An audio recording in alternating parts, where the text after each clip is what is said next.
गेल्या काही 4-5 महिन्यात 667 जास्त शेतकऱ्यांनी आत्महत्या केलेल्या आहे आणि काल लातूरमध्ये बैल नाही त्यामुळे शेतकरीच अवघडात गुंतला गेला अशी बात आहे. बघा, शेतकऱ्याची अत्यंत दुरावस्था केलेली आहे सरकारने.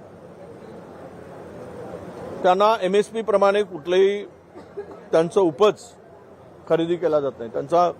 त्यांनी पिकवलेलं धान्य खरेदी होत नाही, कापूस होत नाही, सोयाबीन होत नाही, धान होत नाही, कडधान्य होत नाही.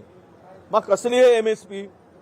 आम्ही MSPच्या 1.5 भाव देऊ, कसला हा आव आणून छाती दाखवली आणि कुठे मिळतात शेतकऱ्यांना? कुठे गेले ते छाती दाखवणारे? त्यामुळे शेतकरी उद्ध्वस्त झालेला आहे. बरं, खोटी आश्वासन देऊन त्यांना तुम्ही कर्जापासून मुक्त कर्जमाफी देतो म्हटलात, कर्जमाफी देऊ शकला नाही. आणि आज आम्ही स्थगनही दिला या संदर्भात की शेतकऱ्यांच्या आत्महत्या संदर्भात स्थगन आहे.